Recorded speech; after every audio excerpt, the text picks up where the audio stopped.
La Universidad de Anáhuac Querétaro y el día de hoy les voy a hablar sobre la relación de la fisioterapia y el sistema respiratorio. Primero que nada vamos a mencionar de manera rápida algunas generalidades fisiológicas del sistema respiratorio.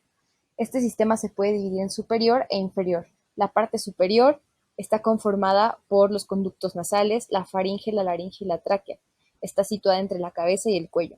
La parte inferior está conformada por bronquios, bronquiolos, alvéolos y tejido pulmonar. Estos están protegidos por la caja torácica, la cual está conformada por columna vertebral, esternón y costillas. El sistema respiratorio, en las fases respiratorias, produce diámetros en distintos planos de la caja torácica. El primer plano es el antero-posterior, el cual va a proyectar un movimiento hacia adelante y de elevación del esternón. El transverso, un movimiento en asa de las costillas inferiores, y el vertical, el descenso del diafragma. Todo esto gracias a los músculos que actúan en esta acción que es la respiración, los cuales los dividimos en inspiratorios y expiratorios. Los inspiratorios tenemos al más importante de todos, que es el diafragma, el cual es el responsable del 65% de la inspiración normal. También tenemos otros músculos de inspiración que son auxiliares y accesorios, como los intercostales externos, el esternocleidomastoideo, los escalenos, el trapecio, el pectoral mayor y menor, el serrato anterior y el dorsal ancho. También tenemos músculos de expiración, los cuales son los abdominales, los intercostales internos y el serrato postero inferior. La función primaria de este sistema es el intercambio de gases entre el aire inspirado y la sangre capilar alveolar, en donde se devuelve a la sangre venosa el oxígeno que ha cedido los tejidos y se depura el exceso de anhídrido carbónico, o CO2. Este intercambio se realiza mediante la ventilación, distribución, perfusión y difusión. Primero hablaremos sobre la ventilación. Este es un proceso de movilización de aire inspirado en el compartimento del gas alveolar. En una respiración normal, se ventila aproximadamente medio litro. Sin embargo, como podemos ver en las cifras, se restan 150 mililitros, que es el espacio muerto anatómico, que así se le llama, pues es el espacio que ocupan las vías aéreas. Entonces daría un resultado de 350 mililitros. Si a esto le añadimos que la frecuencia respiratoria es de 15 por minuto, tendríamos aproximadamente 15 litros de aire por minuto, que es ventilado. Esta ventilación es regulada por el centro respiratorio, el cual se sitúa en la protuberancia y bulbo. Este es muy sensible a la composición de la sangre, o sea, checa cuánto es el contenido de oxígeno y de CO2. Se excita por el aumento de anhídrido carbónico en sangre, que esta es la más importante, la disminución de oxígeno en sangre, la disminución de pH, que podría ser una acidosis, el aumento de la temperatura corporal, el aumento, ya sea consciente o artificial, de cuando se ejerce una presión desde el exterior por medio de un ventilador o por presión ejercida en el tórax por algún externo o tercero. Pero también este centro se puede deprimir por el sueño, algún anestésico, un narcótico, alguna enfermedad, hiperventilación, porque un exceso de oxígeno también es dañino, y también de manera patológica por múltiples enfermedades. Del oxígeno y del dióxido de carbono a través de la membrana alveolar. Esto se realiza por un proceso de difusión simple y pasa de una región de presión elevada a una de baja presión.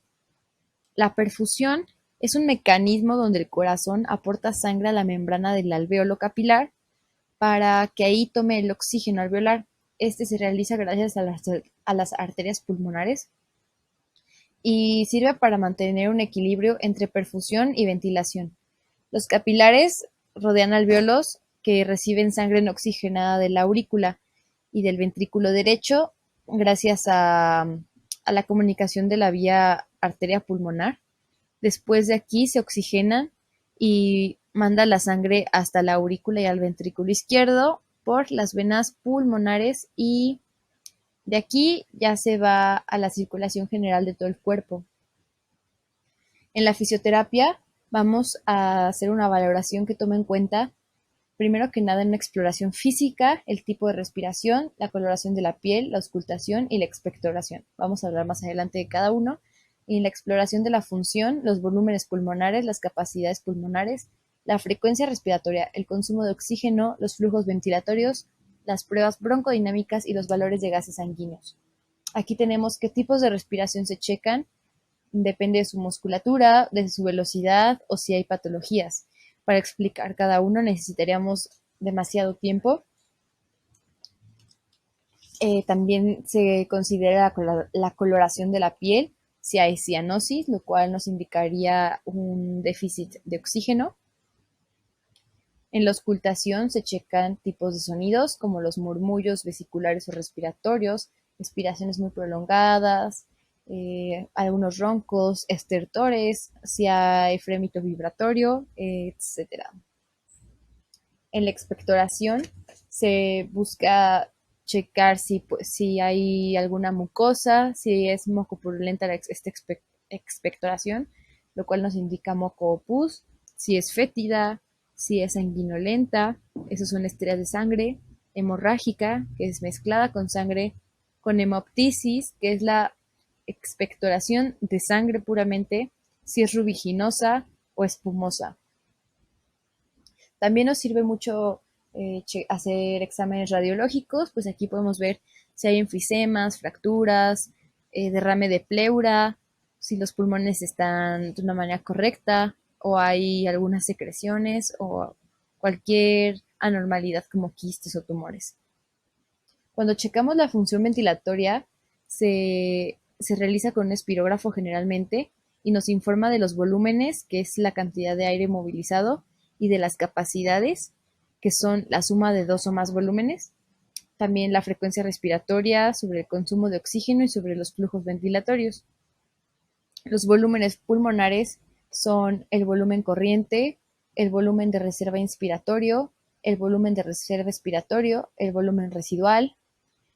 Cada uno de estos tienen un valor de reposo, de inspiración, expiración normal. También sus capacidades, que son la capacidad pulmonar total, la vital, la inspiratoria y la residual funcional. La tabla de la parte izquierda en la esquina baja nos indica la relación entre los volúmenes y las capacidades. La frecuencia respiratoria, pues ya como lo mencionamos, es de 11 a 14 ciclos por minuto aproximadamente. Claro que depende de edad, género y peso y todas muchas cosas.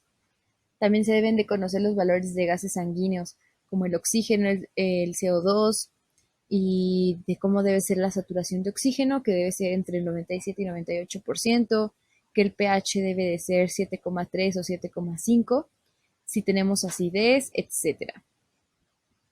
Los ejemplos de los que vamos a hablar sobre la fisioterapia respiratoria, vamos a hablar sobre dos primeramente.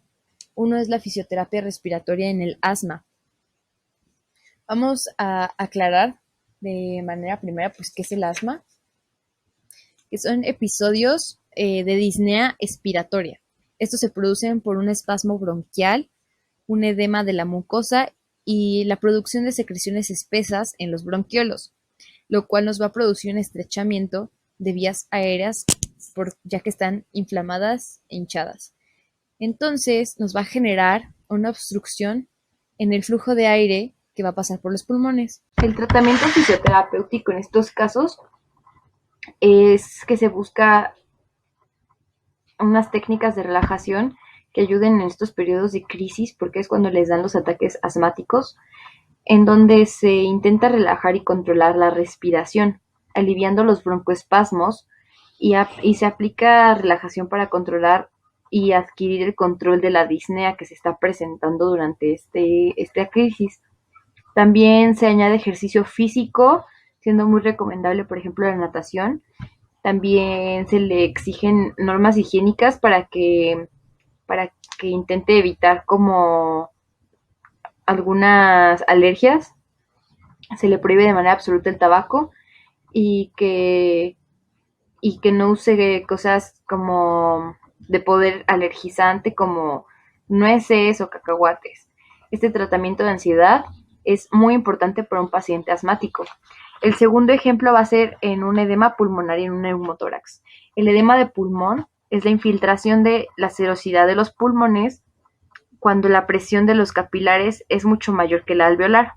Este líquido se mezcla con el aire y forma como una espuma, lo cual nos va a generar en la piel una cianosis debido a la falta de oxígeno, una disnea y una expectoración que va a salir con un color blanquecino o rosado. El tratamiento para esto se basa en una oxigenoterapia, lo cual pues nos va a reducir la cianosis, y en diuréticos. En esta fase la fisioterapia puede actuar, pero en una fase aguda ya no se podría hacer nada. En el neumotórax, este es el acúmulo del aire en la cavidad pleural, pues es una patología. El tratamiento en este caso se basa en aspirar el aire que está en ese espacio, se drena mediante un tubo conectado a un aspirador. Esto puede tardar varios días y el pulmón se vuelve a reexpandir. Ya que se pasa a una fase aguda, también puede seguir la fisioterapia con un tratamiento donde se le dejan ejercicios de relajación, de corrección postural, ya que el dolor puede generar algunas compensaciones musculares, de respiración diafragmática para que haga una respiración correcta y de ejercicios de expansión costal.